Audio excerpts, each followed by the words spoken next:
Hey, this is Dr. Nick with the ECG Academy. Going to finish up Section 4 with Chapter 4, Limitations of ECG Systems.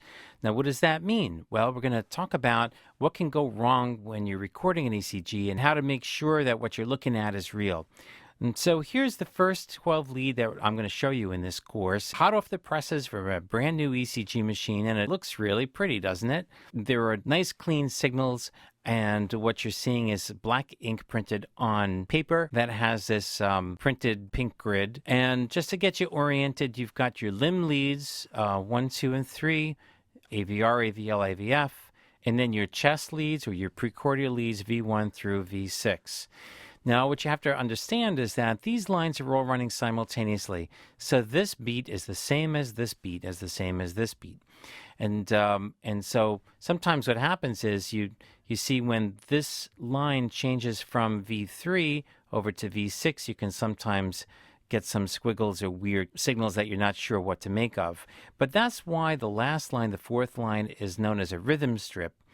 It's just one lead that runs all through the entire strip, and we call it a rhythm strip, so you can see very clearly what the rhythm is. Now, this looks great. It's easy to interpret and very straightforward. We're going to get into actually how to interpret it in future chapters, but I want to show you a different kind of tracing. Now, this is a rhythm strip that I got from my files, and you can see written on here, urgent broadcast called, because what happened is it says the patient had about 7 seconds of asystole, and that means flat line, no rhythm. And you can actually see that here. There's a QRS complex and then a T wave, and then nothing until way over here where there's a QRS complex. And it looks like the heart stopped for all this while, and you think, oh my goodness. Well, here's what you need to know. The size of this ECG is on the order of 1,000th of a volt. It's tiny, tiny, tiny. And what the ECG machine is trying to do is pick up these little tiny electrical signals from the skin. But it can pick up other electrical signals as well from the skin or from the muscle or from just the patient moving around or breathing. And what you can see, for example, from here to here is this sort of very fine undulation, this kind of like little random noisy signal, which we call the baseline. The baseline should have those little tiny fluctuations. But here you see that baseline is not present. And if you glance to the left here, it almost seems like someone took a ruler and a pen and just drew a straight line from here to here. It doesn't move. You don't have those little tiny fluctuations. And so what happened is that the wire got disconnected. So this patient was on the monitor. Somehow the leads got disconnected. The electrodes came loose. And that's what made it appear that the heart stopped, but it really didn't. So whenever you see this kind of flat line appearance where it looked like somebody drew that line with a ruler, you should really think that perhaps it's not real. The space in between beats really should look like this. Now I'll show you another example of that. Now this was a patient who was on the monitor, and they were. I was asked to see the patient because it seemed like their heartbeat was really slow. But one thing you notice, this kind of looks like a T wave, and maybe there's a QRS complex in here somewhere, but it sure looks really bizarre. And then there's a little signal, and then from here to here, again, it looks like someone took a ruler and just drew a straight line. And so, and then suddenly you've got this drop. See that how it suddenly drops? That's almost like where the wire makes a connection, and the real electrical signal suddenly appears to the circuits of the ECG machine. So you'll see this sudden drop. It could go up or it could go down. When you'll suddenly make the connection, the circuit will be closed, and then you'll record this sort of usual normal baseline artifact, this little tiny squiggle here.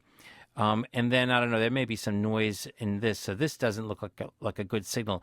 But from here to here, again, you see someone took a ruler and drew it. And this is a kind of a make and break artifact. Artifact is the word I like to use when it's not real. The heart isn't really doing this. It's just that the electrical circuitry is showing you something that doesn't really exist. I'm going to give you another example here.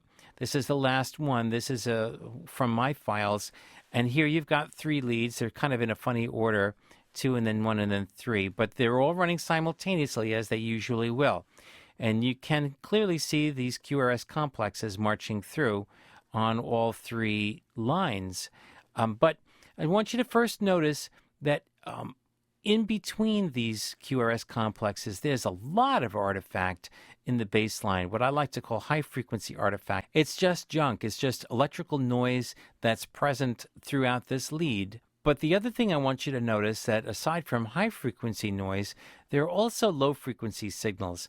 These undulations here, that's not really the patient. That's something else. There's something moving. Either the patient is moving, but as you notice, as time goes on, these low frequency undulations get larger and larger. And when you look at this, if you were to just look at this by itself, you'd say, oh my goodness, call the coronary care unit, call a code. The patient's having some horrible arrhythmia. It looks like ventricular tachycardia. But look what's happening in this lead. See, the QRSs are marching on through. So in fact, the heart is not in an arrhythmia. It's just beating normally. And what you're seeing here is a low frequency artifact. It's just an electrical noise superimposed on the EKG. You can actually see the QRS complex is there and here.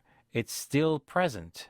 But you've got a much larger electrical signal being generated by something outside of the body, something coming from in between the heart and the ECG system is messing this up. And you have to make sure that you look at every EKG with a grain of salt. Always in the back of your mind have the question, is it real or is it artifact? And if you do that, you won't make the mistake of misinterpreting electrical noise as something real. So I hope you enjoyed this video. Don't forget, you can log on to ecgacademy.com to watch all the videos from beginning to advanced, as well as subscribe to the weekly Chalk Talks that'll get you used to reading more complicated tracings. This is Dr. Nick from the ECG Academy. Thanks for watching.